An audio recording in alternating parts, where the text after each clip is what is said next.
We got a lot to get to today, some special news, and we're going to do a little fill in the blank on storylines for the 2025 season for the Chicago Bears. It's CHGO Bears After Dark with Lance Briggs and Jerry Azumah in studio, starting right now.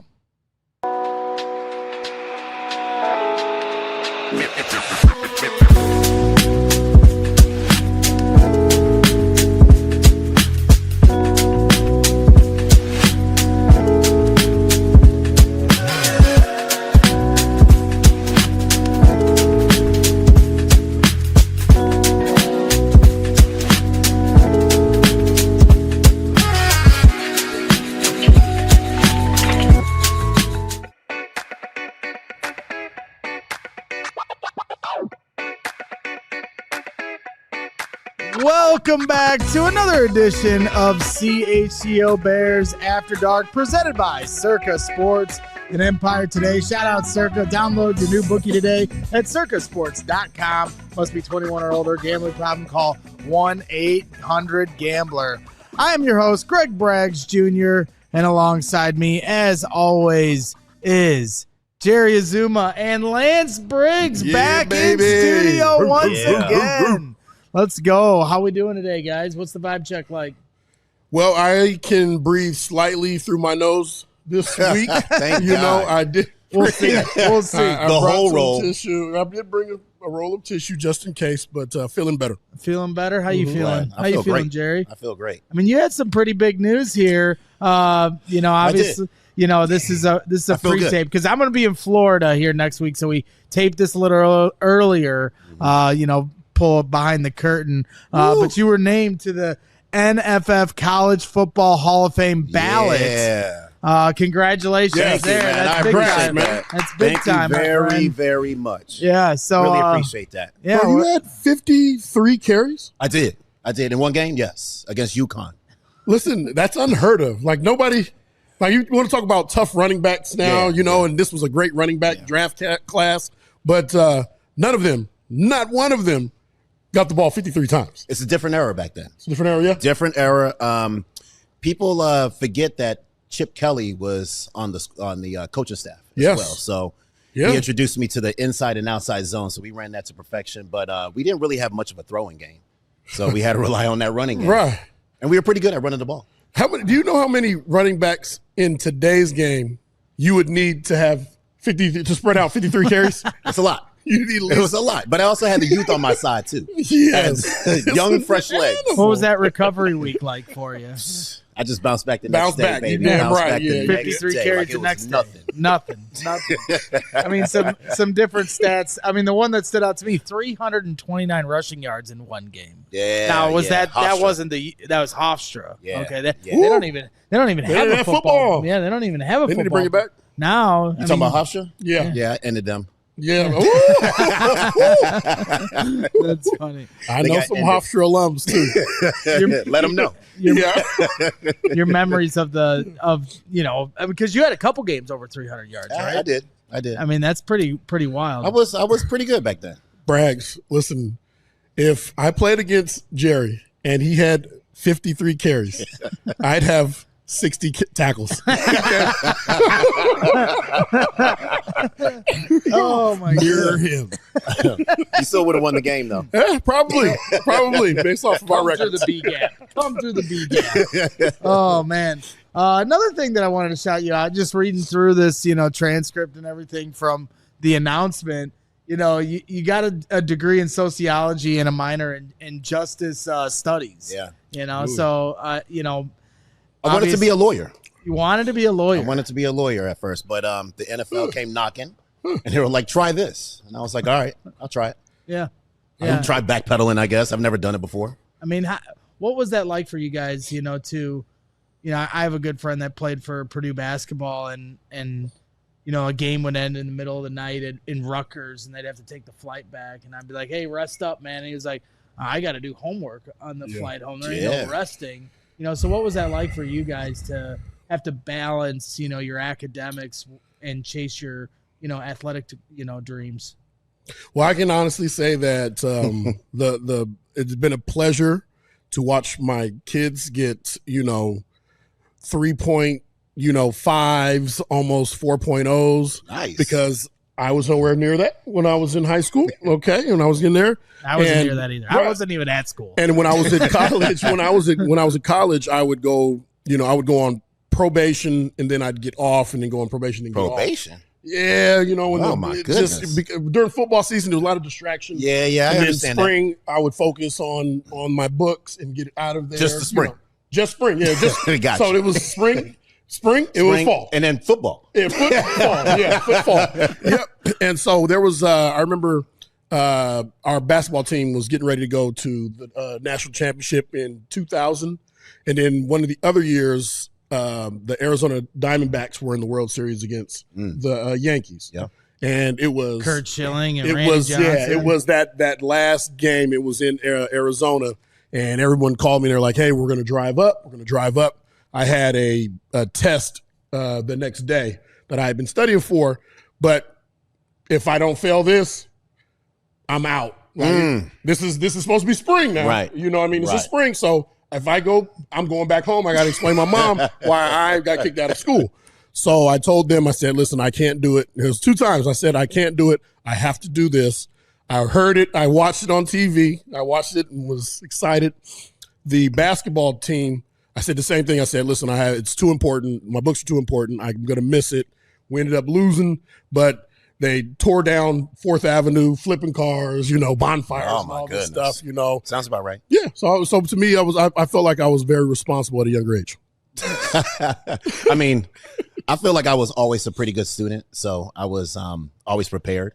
Yeah. I took the books on the road with me, so it wasn't a problem for me. It was easy.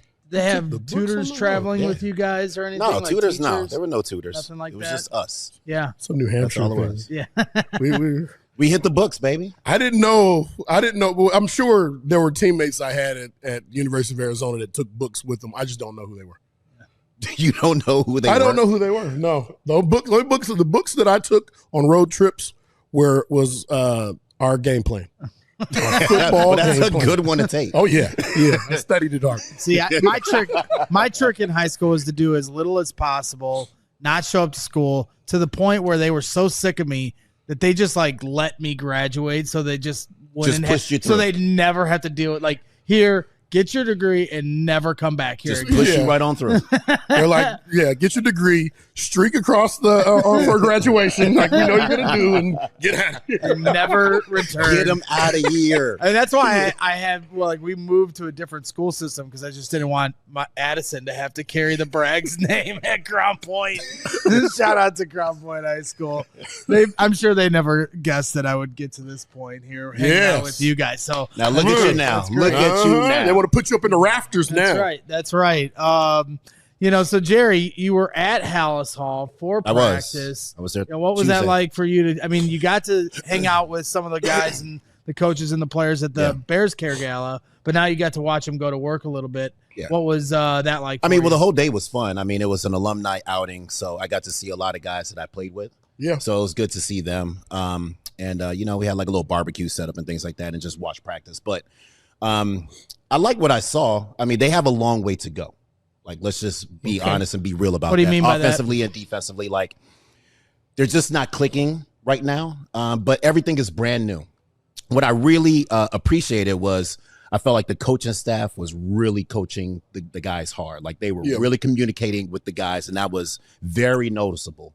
But there's a lot of work that needs to be done. I mean, obviously, this is a brand new coaching staff. This is a brand new system, brand new players that are trying to figure out how they fit into the system. Mm-hmm. So there's a lot of moving parts that's happening. So what I saw was, obviously, they weren't in pads, so I didn't see them popping or hitting or anything like that. But, there was a lot of, really good plays, routes on air and things like that, and things like rhythm stuff. Yep.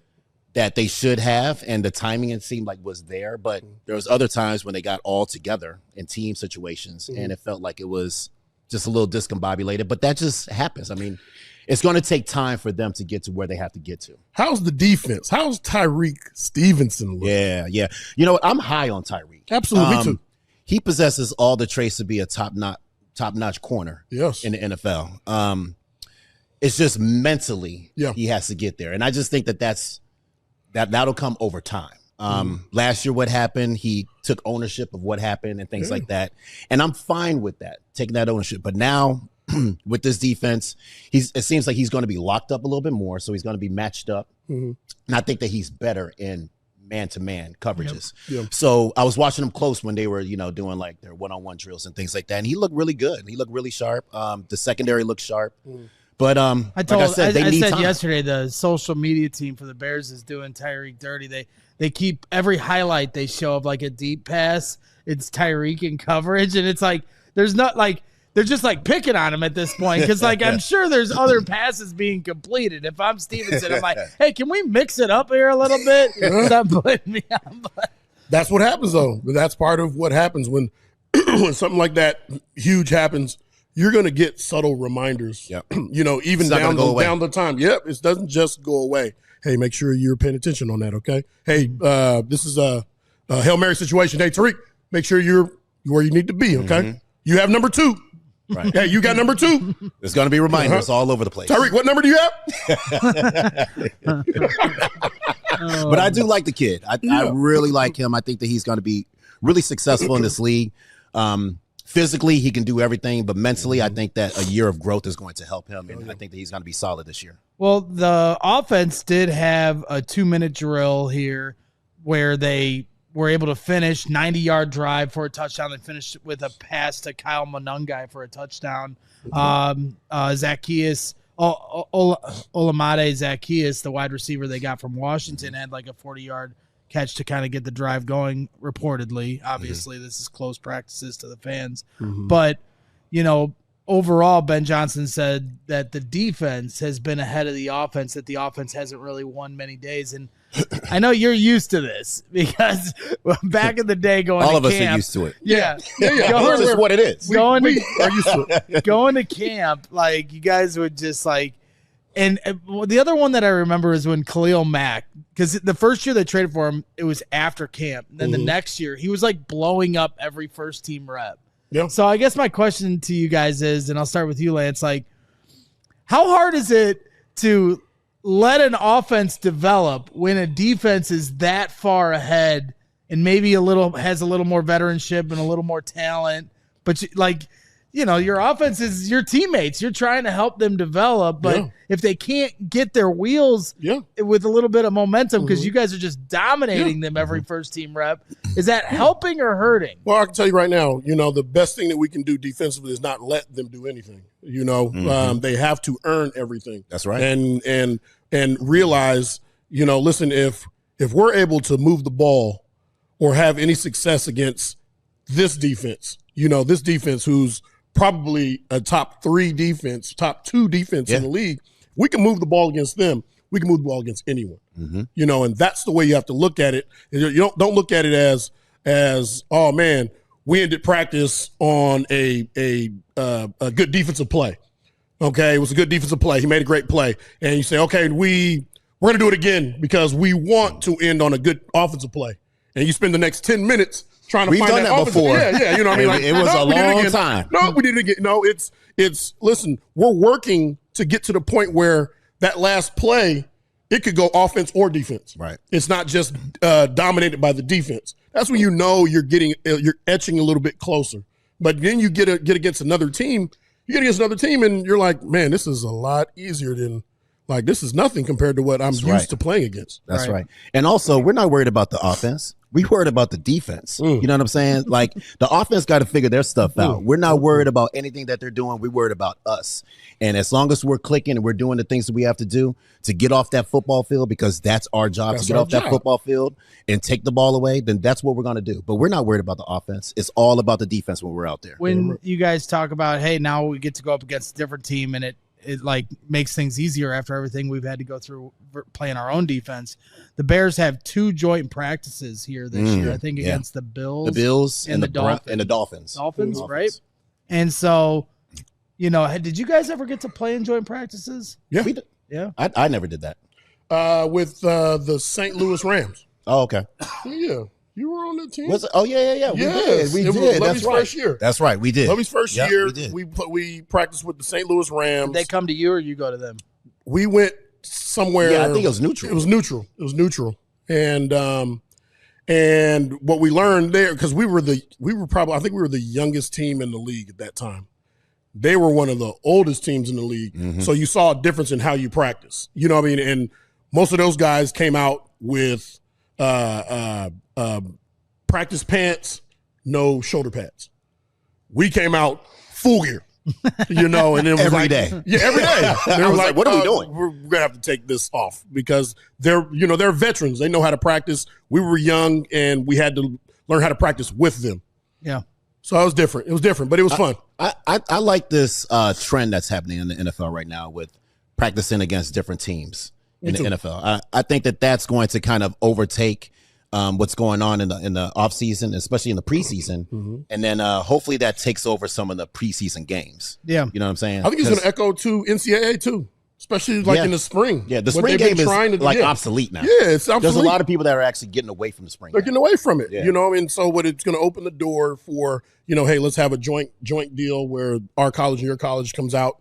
And each college makes money off of it too. More so in college, it's needed. It's needed, absolutely. It's needed because they don't have any preseason games or anything like that. They go right into the season. So having joint practices kind of let you know like where you are, and also to get some competition that's not just your team. Right. And last year the Bears played the Bengals, and then they had 2 days of joint practices, and it was raining a little bit. I can remember the fans got blocked out of it because of the rain. But the Bears actually did really well against the Bengals. Yep. And so everybody was like, oh, hey, the Bengals are a great team. Mm-hmm. Well, it turned out the Bengals had a pretty tough year. And so the litmus test. Some tough breaks. Right. The litmus we had test. 10 L's in a row. Yeah. That's a lot of L's. So now you get 2 teams, to kind of gauge, and 2 teams that you'll play in the preseason too. So you gauge them at practice, then you throw that curveball. I'm sure this is something we'll get to when we get to training camp and preseason play. But I guess we can talk while we're on the subject here. Like, I'm a big proponent of playing in the preseason. I can't stand when coaches let off the rope and they don't want to, What year? Lance, go ahead. What year? What year are we in? This one. What year are we in? All right. What year are we in? Now, present. Right. We're in present. Listen, I've gone into a preseason, and I know you've gone into a preseason. And Lovey said, hey, listen, you guys going to play the whole half? That's what it is. Yep. That's just the way it is. I get off the phone with my agent, who I've talked with the whole entire year, and he said, listen, this is a contract year. Please do not get hurt. Okay? Yeah. And so, yeah, and how much money are we making in preseason? We're making, what, $1,800 a week. $1,800 a week. And we're talking, I went through trying to get a deal done in the offseason. They said, nope, we're not doing anything until the end of this year. Mm-hmm. And now I'm in preseason, and you're saying, okay, go out. I want you to play a whole half. Yep. And I love the game. I won't be out in the game and not compete because I love to compete. However, at the end of the day, if I get injured here, it's gonna suck, man. Like it's going to affect the rest of my career. Yeah. Yeah, and I understand the thought process behind that as well. But at the end of the day, too, it's still football. It's still football. And in the preseason, we got to put these pads on and pop them to figure out what we have on this football team. Like it's a necessary evil that has to happen. True. So if that doesn't happen, then you kind of go into the season and you're not really feeling like your body is where it should be because it hasn't really been popped in the offseason, and that could be troublesome. So it's a necessary evil. It has to be done. You have to put the pads on. You have to go out there and you have to hit. But at the same time, you have to be cautious, especially if you're in a situation like Lance was in, a contract year, and you don't want to get hurt. Well, I mean, yeah, careers are on the line, livelihood, your quality of life. I mean, Jaquan Brisker spoke at length about the struggles and challenges that he went through to try to clear concussion protocol. And it was hard to hear him talk about how his mom would call him every day, like, are you cleared today? Are you cleared today? And I think that really puts things in perspective, like you're talking about, where, you just never know. And that's going to change the whole trajectory of your career. Yeah. For sure. And also with him, I want to know from the trainers. That's who I wish that they would come to the podium, because I want to ask them several questions also, because I've never heard of a situation where a guy has been out for a concussion for, was it 12 weeks? Well, how long did he not play? Was it 12? It was a long time. It was a long time. So like, there had to be something more to it. Well, everybody's a little different, and everybody's brain works a little bit differently too. Clearly it does, right? But me and Urlacher, listen, I guaranteed we had probably 35, 40 concussions a game. Okay, we played with a guy named Nick Roach, and Nick would say, hey, listen, man, I just had this contact. He was like, my head kind of feels a little weird, and in the middle of a game, when he says that, me and Brian, we kind of respond the same way. We're like, well, listen, if you can go, we go, but if, all right. If you don't feel right, don't come out. Can you help us? Right. Yes or no? Yeah. That's, you know what I mean? Like, I feel a little dinged up too. Yeah, we all do. I feel dinged up. We all do. It's the NFL. So it comes down to, like, if you're asking me the question, if you feel like you don't feel right, don't come out. Yeah. You know what I mean? Like, I'm dinged up, but I'm ready to rock. Right. And so he went into, his issue, even when he left the Bears and went to the Raiders, and it never kind of stopped for him. And that really kind of made me sit back and think that we're just, everybody's built a little bit different. Right. Sure. We're all built differently. And even though he played linebacker, it affected his brain different than it affected mine. Sure. I'm glad that he's got a ton of kids, he's a great father, doing all those good things. And I'm happy that when we have our conversations, we can have our conversations, but we might not have those conversations if he took the route that me and Brian took. Yeah. You know what I mean? Yeah. It's like my buddy, Kyle, good friend of mine. For years, he was like, man, I got vertigo. My head hurts. I'm like, shut up. Quit crying. Oh, he had a brain tumor. He did have a brain tumor removed. I was like, oh, you were serious. I thought you were just being a baby. He kept missing work. I'm like, will you knock it off? Get to work. Like, no, he had a brain, legit had a brain tumor. So knock that brain tumor I was like, off. my bad. Suck it up. Suck it up. We're going to take a quick time out. When we come back, after the break, we're going to be talking about some fill in the blank for storylines of the 2025 Chicago Bears season. But first, I want to give a shout out to our friends over at Empire Today. Empire Today, just like your favorite team needs a home field advantage, your home needs a home floor advantage, and Empire Today can help you get it. Empire Today has flooring experts, dedicated flooring professionals who focus on flooring every single day. We've all been to those big box stores. You wander endlessly around the aisles. Then somehow you're hauling all these materials home, looking for an installer and coordinating everything yourself. And the experts at Empire Today are your best bet for a new floor, because Empire Today lives and breathes flooring, and they will be with you every step of the way. It's a whole different ball game, and get precise measurements taken and have all your questions answered, so there are no surprises. With Empire Today, you get clear, upfront, and all-inclusive pricing. Plus, you can schedule installation as soon as the next day. So schedule a free in-home estimate today, because some things are just better at home. CHGO listeners can receive a $350 discount when using the promo code CHGO. Yes, you heard that right, a $350 discount with code CHGO. Restrictions apply. Visit empiretoday.com/CHGO for full details. Also got to give a shout out, obviously, to our friends over at Circa Sports. Circa Sportsbook, whatever the sport, the app to bet is Circa Sports Illinois. Circa Sports, it's sports betting the way it should be. Circa Sports Illinois has high betting limits, low holds, and exceptional customer service. Bet on all your favorite teams in every game this season. Spreads, props, futures, or in-game, Circa Sports has it. Fund and bet like a pro from anywhere, anytime in Illinois. And, obviously the Cubs are on a roll right now, one of the best teams in baseball. Cubs. So throw down your bets on our Chicago Cubs. Download your new bookie today at circasports.com. Must be 21 or older. Gambling problem, call 1-800-GAMBLER. All right.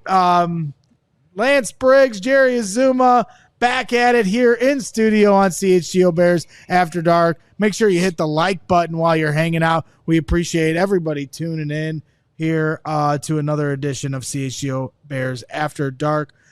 We're going to get to a segment that we didn't get to last time that I dialed up here.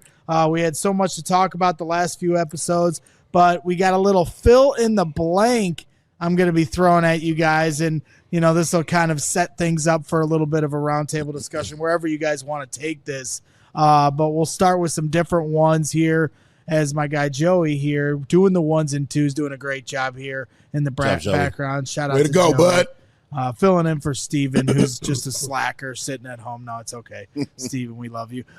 So the first one here is the Chicago Bears will have a successful season if, starting out a little easy. This is easy. I mean, do you want to take this one? No, you go first. You go. For me, it's the trenches. If the trenches are right. You know what I'm saying? So football is a game that starts up front. And last year, we realized that we weren't that good because the up front wasn't that good. You know what I'm saying? Like, let's just be honest. The offensive line wasn't really that good. You know what I'm saying? Defensive line had a little bit of trouble last year, and that affects everything on the back end. So if this team wants to get to where they have to get to, the easiest way to do that is to make sure that up front is solidified. And they did a fantastic job, you know, in the offseason addressing the issues on the offensive and defensive line. So we'll see how that translates. I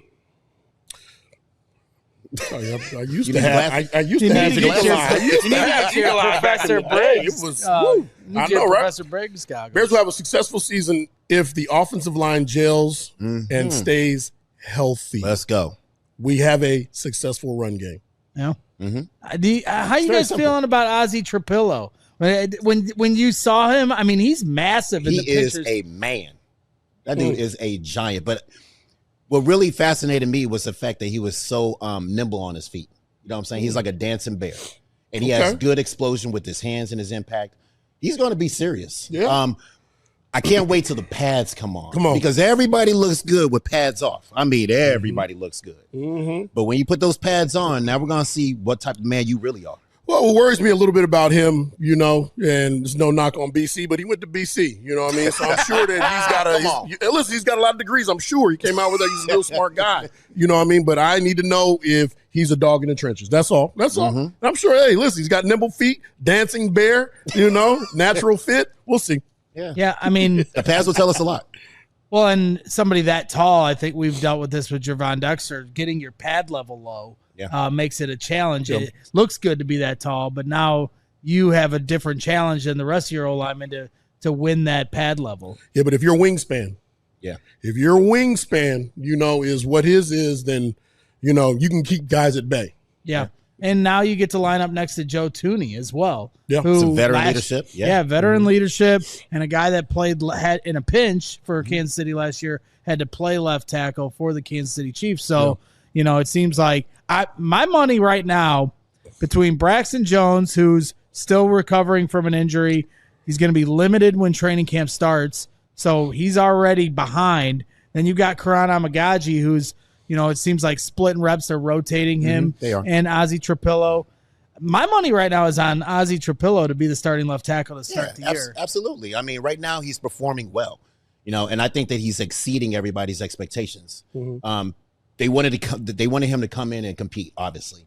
But right now, he's just kind of taking off. He's a second-round pick. Second-round pick. Is he a second-round pick? Yeah. Third-round pick? Yeah, second-round pick. Yeah. So, I mean, it's going to be up to him to see what he can do to move forward and get the starting job. Put the pads on. Yeah. Put the pads on. We're going to find out a lot. Right. That's when you find out what they're really made of. Yeah. And looking like forward I said, without the pads, man, everybody look good. Oh, yeah. He walked through that door. Ooh, that guy must be good. My grandmother be back there. Training camp will be here before you know it. Cannot wait for that. That's going to be a lot of fun. All right, next topic here. We kind of touched on it a little bit before the break, but this is a blank year for Tyreek Stevenson. I'll start with you, Zoom. It's a rebound year for him. You know what I'm saying? Like last year, obviously he did some good things, but he did some things that were kind of questionable too. Yep. And that's the thing that we're going to remember are the questionable things, not really the good things. He has the athletic talent to get busy, you know what I'm saying, with wide receivers and locking them up. Yeah. But right now, it's all about that mental stability. I think that he has to come in and just be mentally strong. And a year of growth is going to help that. Physically, he's going to be good. But I think that this year he's going to rebound. And I have a lot of faith and confidence in him. And I think the coaching staff, too, has a lot of faith and confidence, too. And then also, to take it a step further, if they get pressure on the quarterback, the trenches, it's going to make him play that much better. Mm-hmm. So I'm looking forward to it. I have verbatim bounce back, playmaking, all-pro type of year. Yeah. Wow. For Tyreek Stevenson. Yeah. We're high on him. Absolutely. Hey, I mean, He's that kind of he's got that kind of capability. He does. I agree. I was telling people the other day, hey, if you're selling stock on Tyreek Stevenson, seems like everybody's out on him after what happened last year. Why. I'm buying stock. I'm buying. Buy that thing. He's physical. Elon's buying. Elon's buying right now. Yeah. I mean, he's had some impressive interceptions here in the in the past. So, and what he said when you talked about how he addressed the media and he, owned, what happened last year, like where he said, my favorite part of it was like, I owe it to my teammates, to give full effort after, this is something he's going to have to live with the rest of his life. They play the Commanders on Monday Night Football. You know how many times they're going to show that play? I can't wait. Yep. And I think that he's going to respond to that and exceed our expectations. No doubt. I think that he's going to be ready for this. Yeah. Yeah. I would say it's high on him. I would say it's a make it or break it year for him because, obviously with Jalen Johnson and Kyler Gordon, they're going to continue to go after Tyree Stevenson just because of the options. And nobody throws at Jalen Johnson. Mm-hmm. So, playing DB is probably one of the hardest things to do. You're on an eye. The hardest. The hardest. It's the hardest in the league. Come on, man. And so, guys get beat all the time. You got to have a short memory. But at the same time, they're going to be going at him a lot. And, after everything that happened last year, now you come into this year. If he stays focused, where he keeps, takes another step in his maturity too.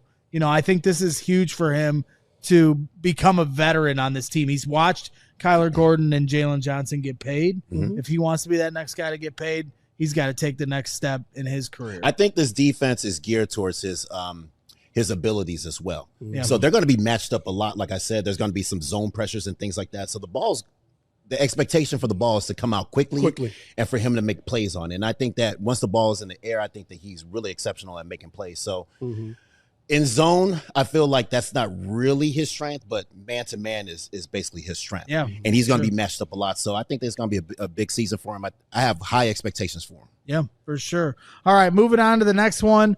Rome Odunze needs to blank for a breakout year. Lance Briggs. Oh, you skipped a few questions.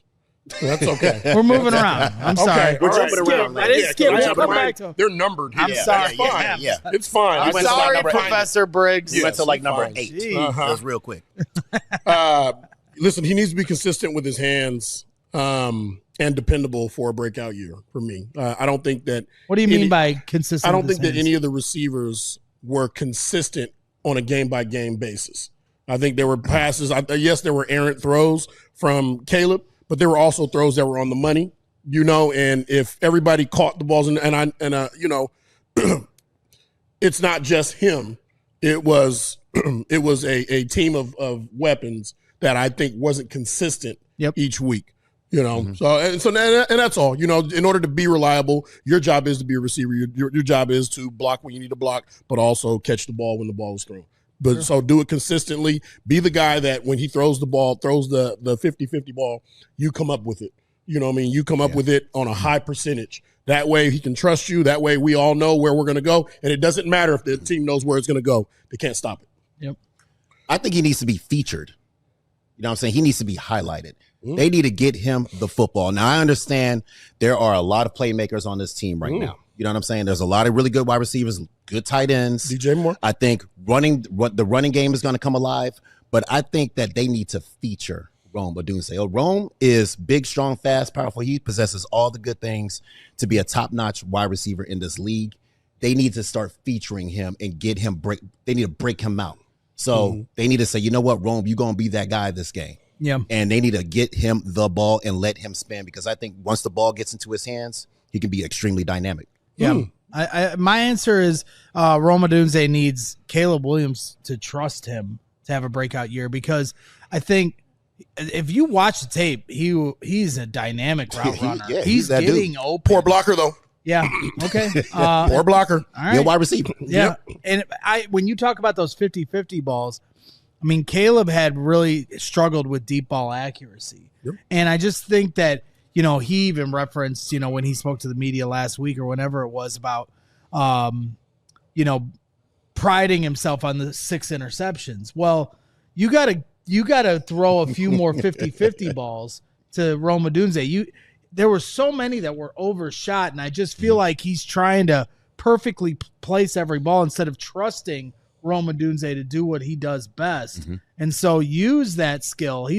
What he did, at Washington was a guy that would go up and get it. So unless that happens, you're not going to see it. But when he was there, the ball's being thrown to him. As soon as he saw one-on-one coverage with a single high, ball was coming out now. Yep. It's coming your way. It's coming your way, and you know it. Like, hey, listen, as soon as I see this, you're getting the ball up in the air, going to make me look good. Yep. That type of situation. I want to see him excel on the intermediate routes also. Like, I want him to get the DBs to flip their hips, and I want the ball out there. Yeah. And then I want to see him, make plays on those intermediate routes, because I think that he can be explosive. I want to see less hitches. I don't want to see him. I don't want to see no hitches. He's not a hitch guy.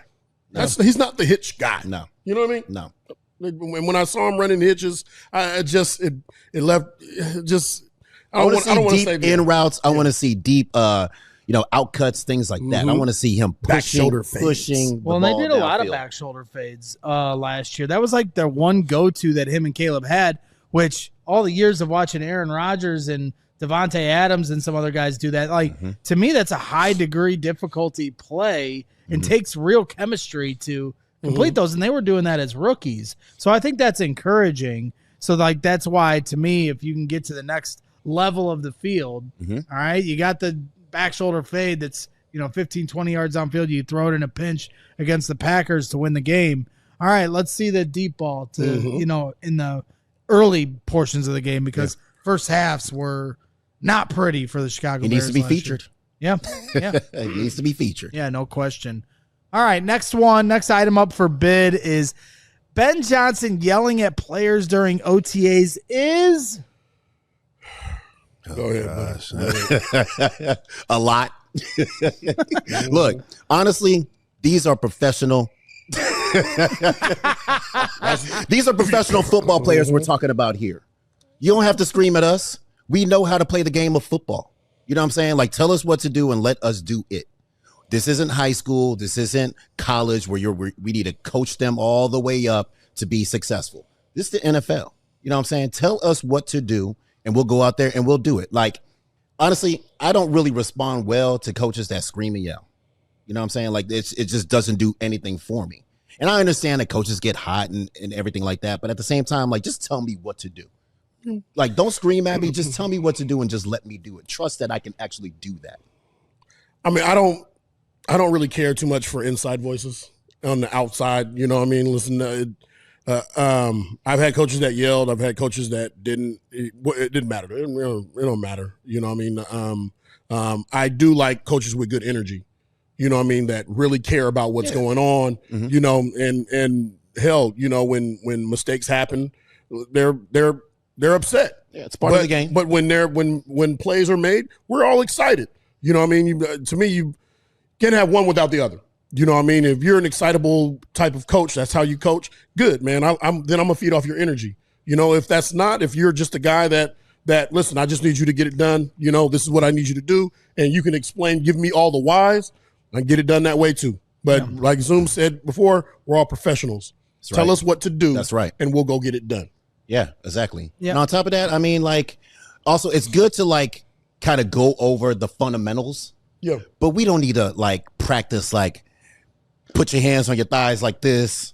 Eyes, heart, so we don't need to do all that stuff that we did in Pop Warner. You know what I'm saying? We know how to play the game of football. Mm-hmm. Tell us what to do. And fine, if you got to scream or yell or get excited or things like that, it's fine too. Yeah. But at the same time, we're all professional. We know that tell us what we need to do, and let us go out there and It's do it. interesting when you talk about the fundamentals because you said earlier that Chip Kelly was your coach at New Hampshire. Yeah. Well, Chip Kelly is the OC for the Raiders now, Mhm. and he's got Ashton Genty.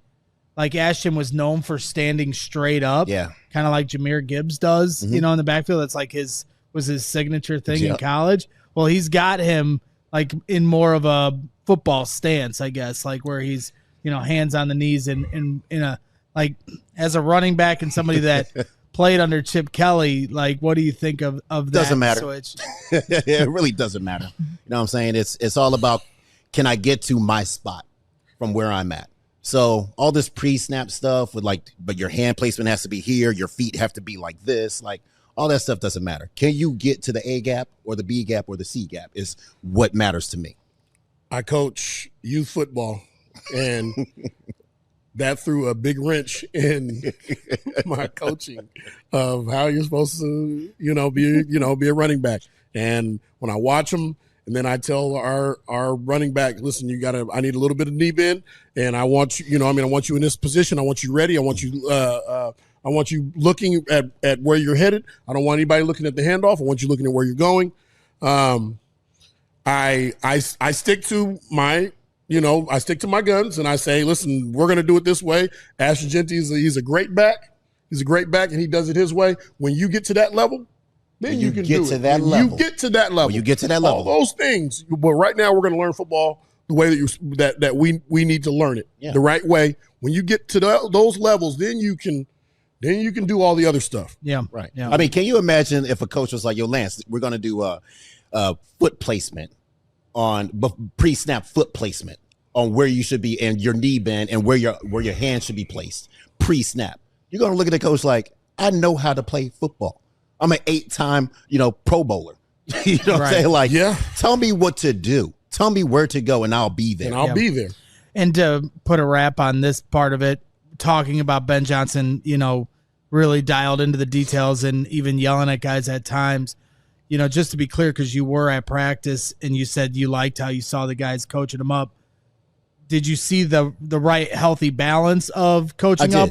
Or was there times where they were yelling over the top? No, it wasn't over the top. I think that's a little bit of a stretch, but it was just more of communication. You know what I'm saying? And at the same time, having some fun, challenging the guys. You know what I'm saying? Like, there's nothing wrong with that. We've been throughout our career, we've had coaches challenge us. You know what I'm saying? And like, tell us, good things that we want to hear and communicate with us and so on and so forth about certain plays and certain issues. And that's what it's about. Once you get to that level, it's all about communication more so than your feet go here and your hands go here pre-snap. Man, you know how many times that I've had to hear about Derek Brooks, the great linebackers.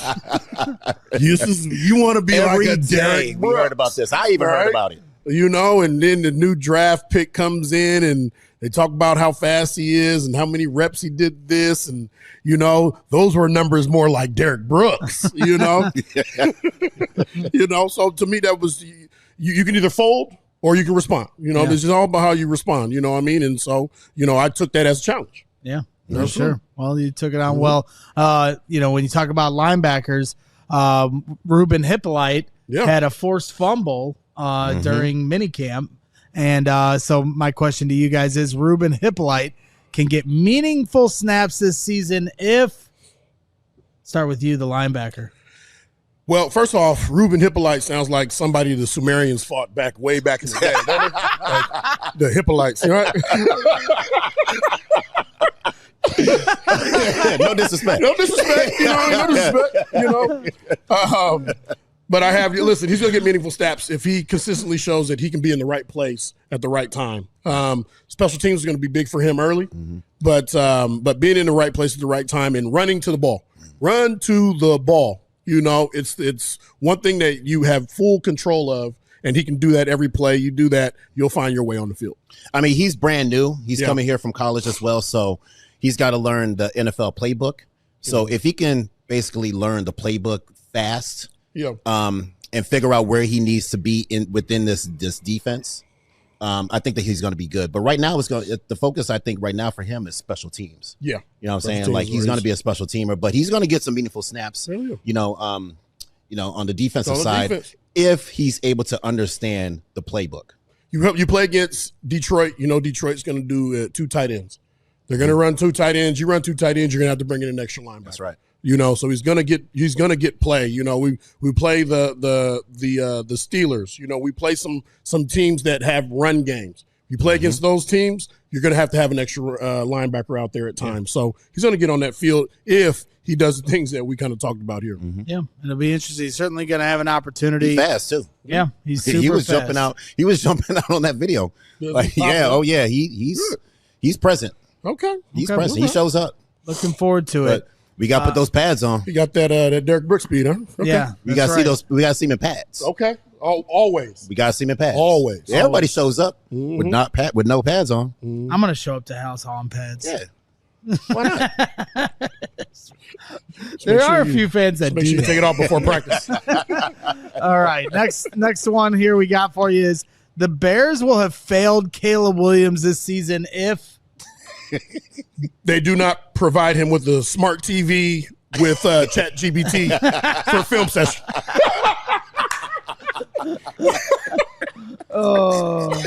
Just set you up on a tee for that one. All right. Now that we got the haters' opinion out of the way, we'll go to, Give us a real opinion. that is. That was a real opinion. If we don't establish a run game and commit to the run, if we don't commit to the run, we will have failed him. Yes. Okay. I'm the exact same way. I mean, right now, they are trying to put as much help as they can around him. Obviously, last year it was the special teamers. I mean, not special teamers, but the receivers and all that stuff. But now it's about the trenches. Yep. So once you put the trenches in place, and Ben likes to run the football, as we know, the running game is going to be really important, and that's going to help them out tremendously. So if they establish a running game and they get to like short distance and things like that, then I think in getting in good positions to make like big time plays, I think that they're doing the right thing. Yeah. It'll be interesting to see if they add to that running back room, if they stick with I think they're going to stick with what they have. Roshan, Kalman. I don't think that there's any reason to panic to say, you know what, oh my goodness, we need to go out there and get this big time running back. Let's figure out what we have right now with this offensive line. You know what I'm saying? Let's figure out how they can implement each person with this new offensive system. Correct. You know what I'm saying? So like, let's give it some time. Let's stay behind them. Let's support them and see what they come up with. Okay. All right. Next one here. We got the hardest part about OTAs for you guys was? The hardest part, I think, was going back to square one, and it was the stuff that in the fundamentals, but we start with that original alignment. What's your alignment, versus pro? What's your alignment versus pro? Eye near, eye far, and knowing on day one, we got to go through all the offensive formations, which means we're going through all the regular personnel. We got to go through the nickel. We got to go through the dime, everything that you already know. Everything that but you have to go through it again because iron sharpens iron. Right. And we have a new coaching staff and we have all these new players, you know what I'm saying? So they need that repetition. So it's going to be critical for them, for the OTAs. But I mean, it's tough because for me, it was all about where my body is. Like physically, what do I need to do to get to where I need to get to when the first game happens? Yeah. So it was all about my body. Like what are the things that I need to build up? And what are the things I need to do to make sure that my body is ready to rock and roll? What was the vibe for you the summer after the Super Bowl? Like you said, okay, when we get to OTAs, it's like, man, we have to start from square one. So how hard was that after getting all the way to the mountaintop? And obviously, I got franchised. That mountaintop was high. Woo! That mountaintop was to the tippy top. To the tippy top. So, but 07, even though I got franchised, 07 was one of my best years. Yeah, it was. You know what I mean? So, you didn't get any drop off, as far as performance. But one of the things that happened in 07 was, and it's very small, I'm going to say it's very small. We lost Ron Rivera. My linebacker coach, Bob Babich, was inserted as the defensive coordinator. And even though it seemed like it's probably a seamless transition, it was big because there were things that Bob wanted, in particular. I'll give you an example. Tommy Harris, who was probably arguably the best defensive lineman in the game at that time, he liked to, he liked to be in his 3 technique, which is in that B gap. He liked to tilt. Yep. Ron Rivera, hey, whatever. Do what you do. I mean, and every practice, Tommy, you're tilted. Tommy, you're tilted. Tommy, you're tilted. Tommy, you're tilted.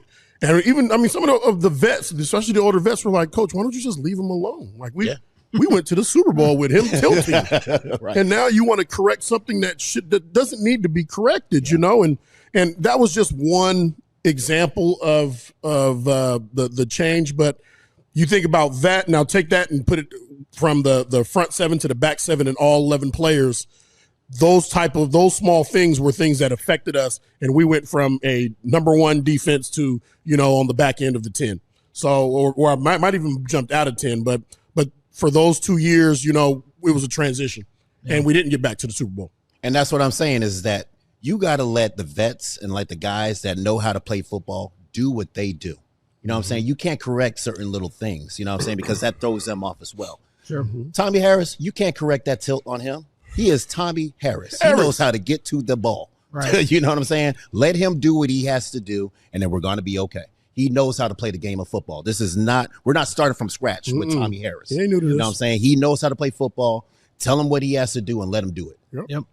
No question. All right. I think we got a couple more. The Bears need to blank to win week 1 on Monday Night Football versus the Vikings. For me, it's run the football. Let's be a little boring. You know what I'm saying? Let's control that clock. Let's control the trenches. You know what I'm saying? Let's control the line of scrimmage. Let's be a little boring. Yep. Let's run the ball and see what we can do to establish that run. If we can establish that run, it's going to help Caleb Williams. It's going to help everyone. It's going to help the defense as well. It's going to help everything. It's going to help special teams if we can get into really good situations. So run the football and be boring. Yeah, I have Bears need to play fast and physical to win week 1. They need to win 2 out of the 3 phases, but the third phase, that other third, can't be one that hurts them. You know what I mean? They just maybe that offensively, maybe they just got more. They achieved more yards than we did. But we can't turn the ball over. But we need to win at least 2 out of those 3 phases: offense, defense, special teams, and at least give us a chance. Absolutely. All right, we're going to move on to our next segment here, Joey, as we're starting to round third here on CHGO Bears After Dark. Make sure you hit the like button. But now, of course, is our award-winning segment presented by Circus Sports, and that is Dub Bets. That's right. This is Dub Bets. We're breaking down our picks from around the NFL. We're getting our lines from Circus Sports, Illinois. Once again, download your new bookie today at circusports.com. Must be 21 or older. Gambling problem, call 1-800-GAMBLER. All right, we got a couple things here to look for here on the Circus Sports Illinois app. And, of course, that is the NFC West. When you're looking around the divisions, we've been going through some different ones. This is probably the hardest division to pick, especially when you look at the odds and the money that you can try to get from each team. 49ers at plus 140, Cardinals at plus 550, the Rams at plus 169, and then the Seahawks at plus 650. So 49ers right now, the odds on favorite. But it's a tight one. I don't see that at all. I mean, I think the 49ers are going to struggle this year. I think that they're just exhausted. They're tired of these Super Bowl, the playoff push and Super Bowl push, and everybody's in, and we got Christian McCaffrey. Like, it's over with. Like, it's going to slow down. It's going to cool off. I know they ain't gonna like that, but it's going to cool off. I think one of the issues that really showed up last year, and it comes with age, is more injuries happen. And rarely did they have their full, arsenal of players out there because, Christian McCaffrey's hurt. Oh, he's getting ready to come back. Debo's gone. Trent's out. Trent's out. Yeah. They have so many, and so they're not getting any younger. And some of these players have signed with other teams, and they're trying to fill some of these slots there's going to be a lot of pressure on Christian McCaffrey this year to be a guy that can really push them in a lot of different ways. And if he can't stay healthy like he did last year, they're in trouble. Ayuk also. Ayuk is another one. Yep. You know what I'm saying? But they're getting older, and it just feels like they're just exhausted. So I'm not feeling them this year. But the Cardinals, though, on the other hand, I mean, if they get things clicking with that big time wide receiver that they have over there, they could do some damage. You know what I'm saying? But there's another thing too, is that they have to stay healthy, and they're not able to stay. If they're not able to stay healthy, they're going to get into a lot of trouble. But they have some big time players over there that can, make some big time plays. But they have Kyler Murray. They have Kyler Murray. Listen, and when I say this, listen, he's got a ton of talent. But I live in the state of Arizona, and everybody in Arizona knows that he's going to be down. He's going to be real good for the first 4 weeks. Yeah. But after the first 4 weeks is when he starts to the nosedive starts to happen. And if history repeats itself like it has, last couple of years, the trouble mounts after that first quarter. So then we don't know. You don't really know it, or you find yourself on that same ride. So I think the success of them is going to ride on the consistency of Kyler Murray. Can he be consistent? Can you not have drop off? Or if you have drop off, can that drop off just be this week and we bounce back? The next 2 weeks. Mm-hmm. Yeah, for sure. And then obviously the Seahawks, they picked up Sam Darnold. So it'll be interesting to see how he gets acclimated out there on the West Coast. You're not a Sam Darnold guy. Huh? Where are my crickets? Cue the crickets. I mean, he had a career year last year, but he doesn't have Kevin O'Connell anymore. So there you go. Yep. All right. Final thing here from Circa Sports Book and the Circa Sports app here in Illinois. Caleb Williams' total regular season passing yards is the over-under is 3,550.5 yards. You taking the over, Lance, or are you taking the under? Over.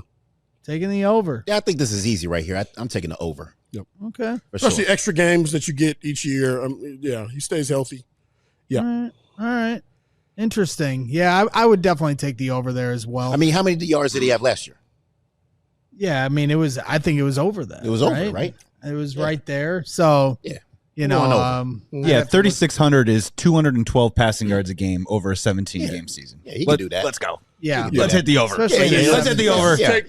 Especially in a 17-game season. Now, do you guys think he can hit 4,000 yards with Ben Johnson here this year? I don't want to get carried away. I don't, you know what I mean? And I don't want to get caught up in a number because, figures lie and liars figure. And he could have a number and we don't make the playoffs. Mm-hmm. He may not hit that number and we get into the playoffs. So I don't want to get fixed on a number. The number that I want to get fixed on are the amount of W's we have. Right. Yeah. I don't want to see 10 L's in a row. Mm-hmm. That's what I don't want to see. I don't care how many yards he has. I just don't want to see 10 L's in a row. I don't want to see that ever again. Ever. I mean, me neither. Ever. I almost drove my car into Lake Michigan last year when I just couldn't. I mean, he knows. I was in a dark place last year. Yeah. We don't need you in a dark place. Mm-hmm. We need you with us. Yeah. We do. It wasn't one of those Aaron Rodgers dark rooms. It was in a basket of depression. It's in Indian style. Legs crossed. Yeah, we'd be sitting here and Lance would be laughing like this. And I'd be crying. It's crisscross applesauce, Lance. My goodness. Oh, man. We only got a couple more things to get to here, but want to give a quick reminder to everybody to head to allchgo.com. But before I do, shout out to Circa Sports as we wrap up Dub Bets here. Once again, hit up Circa Sports for all your gambling needs. But yes, make sure you become a diehard here at CHGO Sports. Right. Go to allchgo.com/diehard. Or, of course, you can hit the QR code you see here on your screen. You get exclusive written content from, of course, Adam Hogue, Mark Carmen, and the rest. It's not just Bears. We cover the Bulls, Blackhawks, White Sox, Cubs. And the Cubs might be the first team to make the playoffs here in the history of our existence here at CHGO Sports. Knock on wood. We'll see, but they're on a good roll here. But if you go to allchgo.com/diehard, you get a free shirt out the gate, and you get discounts on all future purchases on merchandise and discounts on events. You can even get tickets to our tailgates for every home game. They're already listed on the website here. So final things is we had a few questions from the diehards in the Discord lounge. Just a couple, but we'll get to some more mailbag questions when we come back here in a couple weeks. I feel like we've gotten through this one again, but Gary Ross, who's one of our most loyal diehards, is asking you guys, why did you pick number 55, Lance?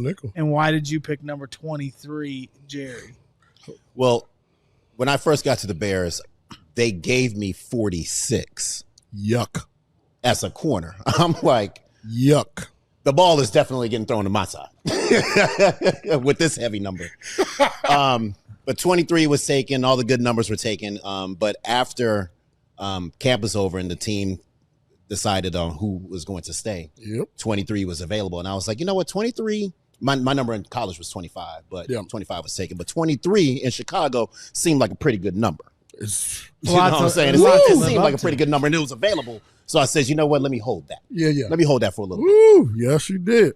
So I got it's a lot to live up to. It's a lot to live up to, but I mean, I started off being Ryan I guess half the man that I was. Ryan Sandberg, Jermaine Dye, Michael Jordan. He's Michael good. Jeffrey. Come on now. 23 is pretty good in Chicago. And you were pretty good in your own right. Well, you know, I try to hold it down. Then Devin Hester and Kyle Fuller. Yeah. The same situation. You know, I was offered two numbers when teammate called me when I was in Sacramento, and he said, there's 59. You can have 59 or 91. And he was like, you want 59, right? I was like, nope. Give me 91. Nope, because 91. Because I felt like if I take 59, I'll be stuck with 59 my entire career. And I don't want 59. I think I just didn't like the number. So I'm like, I'm just going to take 91. Wasn't Roosevelt Colvin 59? Yeah, Rosie he was. Rosie was. Class Hell of a 99. player. Hell of a player. Class of 99. And so, you know, I just figured I'd wear this nasty 91, you know, and when the final cuts were made. It was nasty, too. It was. It was. It's fine. Dennis Rodman, Disgusting. number 91. Damn right. There you go. I just here to play football. It didn't look good in the football uniform. It No. 91 was not hitting. Unless you're a lineman, defensive lineman. Yeah. Your name is Tommy Harris. Right. Yeah. Well, then that's different. It's fine. Yeah. It's fine. Whatever. 55 open. I took 55, and, you know, that's rest is history. Double nickel. Yeah. All right. Corey Bear here from our Discord lounge. Another perk to becoming a diehard is a lot of great conversation going on in our Bears Discord, and you get to be a part of the show and get some questions in like we're doing here today. He's asking if either of you guys remember doing tours where you'd play a basketball game against local high schools. He lives in North Dakota, and he tells people all the time that the Bears literally would play the faculty members in the school assembly, and no one believes him. Now, when I was younger, I do remember this, but this was like early 90s. Did you guys ever have an opportunity to play like a summer basketball game against like a local high school, or was that done by the time you guys were playing? No, I never did that. Never? No, I mean, no. We play a lot of basketball in the off season, you know, and it could be, you know, at a rec center over here or at this gym over here or whatever, or just on the courts. Or foundation. Or foundation, like you know what I mean? Or doing a charity game, stuff like that. But as far as what he says in particular, no. Yeah. No, they did that for a while when I was a kid, and I can remember. I mean, like the main Bears players were out there playing basketball against school teachers. So that was always it was some good memories. I think I remember from Munster. That was a long time ago. Elliott, yeah. There's a lot of money involved now. Yeah. Now, who would win one-on-one against you two if you guys were playing basketball? Like now or like either now, in your prime or now? With his hip? Bro, I'll shoot a jump shot. That's about it. But All I'm right, not trying to go down there and break a sweat. In your primes, then, who's winning one-on-one? I'm winning. What are we talking about? I mean, my nickname's Zoom. I'm to the rim. I got a 43.5-inch vertical. I'm dunking on. He's gonna dunk on you? My name is. He's not gonna dunk on me. He's not gonna dunk. He gonna on me. get it Listen, too. A lot of people have said remember that. your technique you say where you like you'd bait him to 100%. come on I through? tell him, you can see, and the first thing There'll be a party at the rim. if he says, listen, I'm dunking on you today, I'm gonna tell you right now, I guarantee There'll be a party at the rim. I guarantee you're not gonna dunk on me.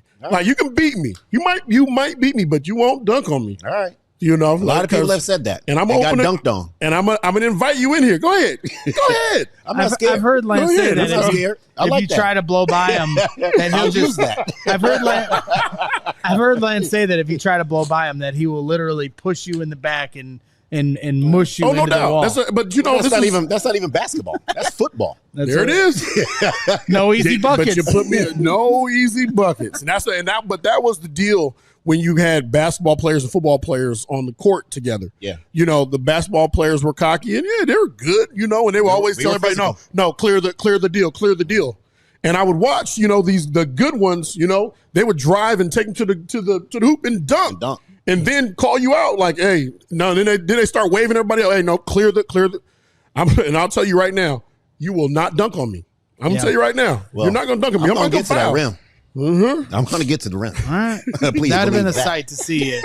Jerry dunking on Lance Briggs. Final. Not going to happen now, though. Final question is from Guy Finley. This one's directed at you, Briggs. He's a big USC guy, and he wants to know, did USC beat you so hard in college at Arizona that it caused you to hate on Caleb so much? Is that They what beat the this brakes is? off you like that? Is that what it's like? Is that what this is? No, I was almost undefeated against USC during my college years. Okay. You know. So what happened when they beat you?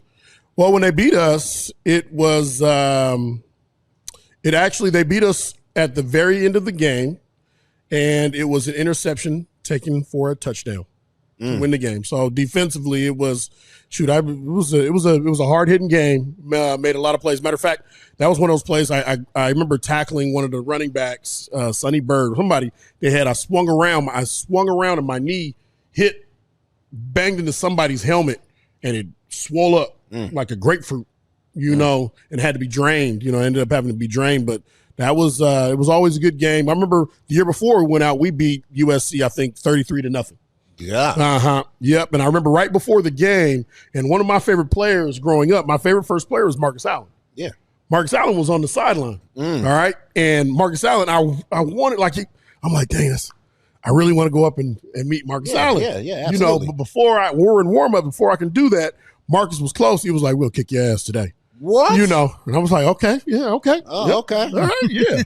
Okay. 33 points later. Yep. So let me strap this thing up. Yeah. All right. Kick our ass. So that's Yeah. where your hatred of USC started. I almost went to USC. Oh, really? So I almost it went was to- your idol, basically. That drove me away? Yeah. No. If he didn't say that though, it would have been a different story. No. Arizona was number 3 in the country when I was in high school, my senior year. Okay. All right. They played better. They played the best defense as on the West Coast. That's the difference. Yeah. Dig told me. All right. Well, I think that wraps things up here for another edition of CHGO Bears After Dark. 2 hands up. He's got the basketball. There you go. Dunk on. Absolutely not. No, see, now we started stuff now. At our age, we do free throw contests. Yeah. That's what we do. Okay. Yes, absolutely. Overtime after dark in the parking lot. I am not trying to break a sweat. I don't do that. Once again, congrats to you, Jerry, on your Hell yeah. I NFF appreciate College that. Thank Football you. Great Hall job, of bud. Fame. Let's get in now. ballot. Let's get in. Let's go. Let's get in. How do we stuff Need your the- votes. 53 I need your carries. votes. How do we stuff the ballot box? Can you give us I don't know how we do it, but it's got to be done. All right. Well, we'll make sure everybody We that got to get in. tunes into CHGO Bears is helping vote in any way we can or applying the pressure on whoever the voters are. But I need you. once again, congratulations. So Thank you.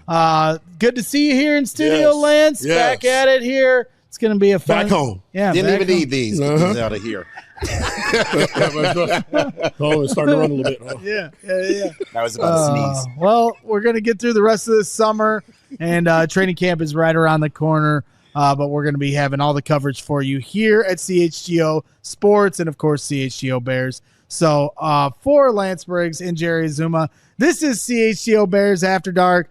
Keep your head up and always bear down. Down. the mayor.